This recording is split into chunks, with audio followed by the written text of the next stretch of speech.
Hi అండి, అందరూ ఎలా ఉన్నారండి? మేము బాగున్నాం, మీరు బాగున్నాం మనస్ఫూర్తిగా కోరుకున్నాం. ఈరోజు అయితే మరొక మనీ సేవింగ్ టిప్తో మీ ముందుకు వచ్చానండి. మనీ సేవింగ్ ఐడియా అయితే కాదు, ఎందుకంటే మనీ సేవ్ చేయాలి అంటే ఒక టిప్ అనేది ఫాలో అవ్వాలి. అంటే ఎలా సేవ్ చేయాలి అనేది కూడా ఒక ఆహ్, పద్ధతి ఉంటుంది కదండీ! సో, ఎన్ని పద్ధతులు ఉన్నాయో అవి మనం తెలుసుకుందాం ముందు. సో, సేవింగ్ ఐడియాస్ అయితే మన ఛానల్‌లో చాలానే ఉన్నాయి. సో, అసలు మనీ ఎలా సేవ్ చేయాలి అనేది మాత్రం ఈరోజు తెలుసుకుందాం. సో, ఇదైతే నాకు తెలిసినవి నేను చెప్తున్నానండి. సో, అందరికీ తెలిసే ఉంటాయి. సో, మరి అవేంటో కూడా చూద్దాము. ఎందుకంటే నాకు తెలిసినవి మీకు తెలియవు, మీకు తెలిసినవి నాకు తెలియవు కాబట్టి మీకు ఇంకా ఏమన్నా ఐడియాస్ గనుక, సేవింగ్ టిప్స్ గనుక తెలిస్తే కామెంట్ బాక్స్‌లో కామెంట్ చేయండి. అండ్ అలానే ఒకసారి నా ఛానల్‌ని సబ్స్క్రైబ్ చేసుకొని సపోర్ట్ చేయండి. అండ్ అలానే నా వీడియోస్ గనుక నచ్చినట్లయితే మీ ఫ్రెండ్స్‌కి, ఫ్యామిలీ మెంబర్స్‌కి షేర్ చేయండి. అండ్ అలానే వీడియోస్ ఎలా ఉన్నాయో కామెంట్ చేయండి. తప్పకుండా ఛానల్‌ని మాత్రం సబ్స్క్రైబ్ చేసుకోండి. మీ సపోర్ట్ నాకు చాలా అవసరం అండి. అండ్ అలానే వీడియోస్ మనీ సేవింగ్ ఐడియాస్ అయితే చాలానే ఉన్నాయండి. అవి కూడా ఒకసారి చెక్ చేయండి. సో, ఇంక వీడియోలోకి వెళ్తే, సో, అసలు మనీ సేవింగ్ ఐడియా అనేది ఏంటి? అంటే మనీ సేవ్ చేయడానికి ఎన్ని పద్ధతులున్నాయి. సో, ఫస్ట్ ఆఫ్ ఆల్ మనం ఖర్చులు తగ్గించుకోవాలండి. సో, పద్దాకల ఖర్చులు అనుకోకండి. ఎందుకంటే ఖర్చు చేసే కొద్దీ మనీ తరుగుతుంది గానీ పెరగదు కదండీ! సో, అందుకని మనం ఎంత వీలైతే అంత ఖర్చు తగ్గించుకోవడానికి ట్రై చేయాలి. సో, ఆడవాళ్ళైతే దాదాపు మోస్ట్‌లీ ఎవ్వరు కూడా మనీ ఖర్చు చేయడానికైతే ఇష్టపడరు. సో, కొంతమంది ఉంటాం కదండీ! సో, వాళ్ళు ఊరుకూరని కూరగాయలు కొనడము, ఊరుకూరని సామాన్లు ఉన్నా కూడా పదే పదే అన్నీ కొనడము చేస్తూ ఉంటారు కదండీ! సో, అవసరం లేని చోట కూడా మనం అనవసరంగా ఖర్చు చేయడం వల్ల వస్తువు పాడైపోతుంది. మనం కొన్న వస్తువు అధికంగా కొనడం వల్ల వస్తువు పాడైపోతుంది. అండ్ అలానే మనీ కూడా ఖర్చయిపోతుంది. సో, అలా కాకుండా మనకెంత అవసరమో అంతవరకే మనం కొనుక్కొని వాడుకోవడం ద్వారా మనీ సేవ్ అవుతుంది. అలానే వస్తువు కూడా సేవ్ అవుతుంది.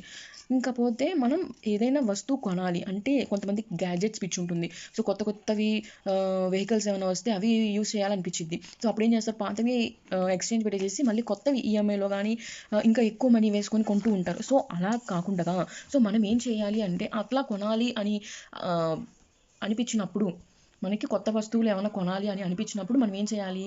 సో, దాన్ని రోజు కొనాలి అనిపించిద్ది. సో, ఆ కోరికని మనం ఒక వాయిదా వేసుకున్నామనుకోండి, రేపు కొందాము, లేదంటే వచ్చే వారం, లేదంటే నెక్స్ట్ మంత్ చూద్దాం, మనీ ఉన్నప్పుడు చూద్దాం అని చెప్పేసి అనుకున్నామనుకోండి, మనకి ఒక ఆలోచనొస్తుంది. అసలు ఇప్పుడు అదే అవసరమా అని. సో, ఇప్పుడు అవసరమా అని ఆ థాట్ వచ్చినప్పుడు మనం ఏం చేస్తాము? నియంత్రించుకుంటాం. మనీ ఖర్చు చేయాలి అన్న థాట్‌ని మనం ఆపేసుకుంటాం అప్పటికి. కాబట్టి ఏదైనా వస్తువు కొనే ముందు ఒకసారి ఆలోచించుకోండి. అండ్ అలానే దాన్ని వాయిదా వేసుకోవడానికి ట్రై చేయండి. సో, అలా వాయిదా వేసుకోవడానికి మనం ట్రై చేస్తే గనక చాలా వరకు మనం ఖర్చనేది చాలా తగ్గిపోతుందండి. సో, ఒక్కసారి అది ఆలోచించుకోండి. సో, ఫస్ట్ మనం ఖర్చులు తగ్గించుకోవాలి. ఏదైనా ఖర్చు చేసే ముందు వాయిదా వేసుకోవడం ద్వారా మనకి ఆ ఖర్చనేది ఆగిపోవచ్చు. ఎందుకంటే అవసరం లేకపోవచ్చు దాంతో. కాబట్టి మనం అంతవరకు ఖర్చులు తగ్గించుకోవడానికి ట్రై చేయాలి. అండ్ అలానే హుండీ సేవింగ్స్. దాదాపు ఇది ప్రతి ఆడవారు చేసే పద్ధతేనండి. సో, అంటే కొంత సేవింగ్స్ అనేవి మనకి కిచెన్ నుంచే వస్తాయి కదండీ! అంటే రోజువారీ డైలీ వాడకంలో మనకి చిల్లర వస్తుంది. దాన్ని ఒక డబ్బాలో వేసి సేవ్ చేస్తూ ఉంటాము. చేంజెస్ కానీ, మనీ పెద్ద నోట్స్ మార్చినప్పుడు వచ్చే మనీని గానీ, ఏదో ఒక డబ్బాలో వేసి అలా సేవ్ చేస్తూ ఉంటారు. సో, ఇలాంటి సేవింగ్స్ కూడా మనకి చాలా లాస్ట్ ఒక ఇయర్ ఎండింగ్‌లో అట్లా చూసుకుంటే మనకి ఒక పెద్ద అమౌంట్ అయితే అవుతుందండి.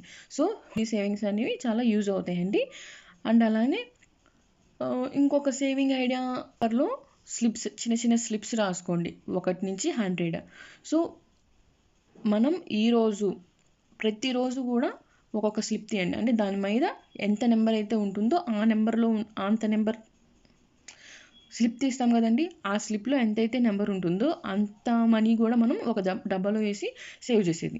సో, ఇలాగ 1-100 డేస్ అయిపోతే మళ్ళీ ఇంకొక 100 డేస్, ఇంకొక 100 డేస్ అలాగా మనం సంవత్సరం మొత్తం కూడా చేసుకోవచ్చు. సో, ఇదొక సేవింగ్ ఐడియా అండి. ఇది చాలా ఈజీగా ఉంటుంది. ఒక్కసారి ట్రై చేయండి. అండ్ అలానే కదండీ హుండీ సేవింగ్స్ అని. సో, అది అండ్ అలానే ఈ స్లిప్ హుండీ సేవింగ్ కూడా చాలా ఈజీగా ఉంటుందండి. బాగుంటుంది. అండ్ అలానే ఇంట్లో ఎంతమంది ఉంటే అంతమంది చేత కూడా చేయించండి. బాగుంటుందండి. ఈజీగా ఒక అమౌంట్ అనేది మనకి కంటికి కనిపిస్తుంది ఇయర్ ఎండింగ్‌లో. సో, ఇంకొకటి వచ్చేసి మనము ఆర్‌డీ కట్టుకోవడం అండి. సో, పోస్ట్ ఆఫీస్‌లో మనం ఖర్చు చేయకుండా ఎంతో కొంత నెలకి 100 నుంచి కూడా చేయొచ్చు కదండీ! సో, అలాగా ఒక 500 అమౌంట్ అనుకోండి. మనం ఇంట్లో ఖర్చులు తగ్గించుకొని 500 గనక సేవ్ చేసుకుంటే, సో, దాంట్లో కూడా మనకి ఆర్‌డీలో వేసుకున్నామనుకోండి. ఆర్‌డీలో మనకి ఎంతో కొంత అమౌంట్ అయితే వేసిస్తారు కదండీ సంవత్సరం మొత్తంలో గానీ. సో, అట్లా కూడా మనం ఎంతో కొంత అమౌంట్ అయితే సేవ్ చేయొచ్చు. సో అదొక బెస్ట్ మనీ సేవింగ్ ఐడియా అండి. ఇలాంటి చిన్న చిన్న టిప్స్ కనుక మనం ఫాలో అయితే ఇంట్లో ఎంతో ఖర్చు తగ్గించవచ్చండి. సో ఆడవాళ్ళు ముఖ్యంగా ఖర్చులు కనుక చేస్తూ ఉంటే ఇంట్లో మన వాళ్ళే మనల్ని చులకనగా చూస్తారండి. ఎందుకంటే ఖర్చులు చేస్తున్నాము, ఇంట్లో ఎంత వచ్చినా అంత సంపాదన కూడా మొత్తం ఖర్చు అయిపోతుంది. సేవ్ చేశారు అంటే ఏముండదు. సో దాని ద్వారా ఇంట్లో మగవారికి చిరాకు వస్తుంది. అలానే ఇలా ఖర్చు చేస్తున్నామని చెప్పేసి మన మీద కూడా గౌరవం ఉండదు. సో అలా చేస్తూ ఉంటారండి. కాబట్టి అందుకని ప్రతి ఆడవారు కూడా చాలా జాగ్రత్తగా మనీ అనేది ఖర్చు చేయాలండి. ప్రతి రూపాయి కూడా మనకి ఎంతో ఇంపార్టెంట్. భార్యాభర్తలు ఇద్దరూ కలిసి ఒక నిర్ణయం మీద ఇంటి ఖర్చులో తగ్గించుకోవాలండి. సో ఇద్దరు అయితే కంపల్సరీగా ఒక మాట మీద అండర్స్టాండింగ్ మీద ఉండి ఖర్చు తగ్గించుకోవాలండి. సో అట్లా అయితేనే మనకి మనీ సేవ్ అనేది అవుతుంది. సో ఆడవాళ్ళు ముఖ్యంగా నేను ఎందుకు అంటున్నానంటే ఇంట్లో లేచిన దగ్గర నుంచి కూడా అన్నీ పట్టించుకునేది ఆడవాళ్ళే కాబట్టి ఇంటిని మేనేజ్ చేసేది ఆడవాళ్ళు. సో అలాంటి మెయిన్ హెడ్ ఎవరైతే ఉంటారో వాళ్ళు కనుక ఖర్చులు తగ్గిస్తే ఇంట్లో ఆదాయం ఎంతో మిగులుతుంది. కాబట్టి ముందు మనం ఆడవాళ్ళ ఖర్చు అనేది తగ్గించుకొని ఆదాయం పెంచుకునేవి తెలుసుకోవాలి. సో ఇలాంటి మనీ సేవింగ్ ఐడియాస్ ఇంకొన్ని మీ ముందుకు తేవడానికి ట్రై చేస్తానండి. అండ్ అలానే నా వీడియోస్ కనుక మీకు నచ్చినట్లయితే ఛానల్ని సబ్స్క్రైబ్ చేసుకొని సపోర్ట్ చేయండి ప్లీజ్ అండి. ఎందుకంటే చాలామంది అయితే వీడియోస్ చూస్తున్నారు కానీ సబ్స్క్రైబ్ చేసుకోవట్లేదండి.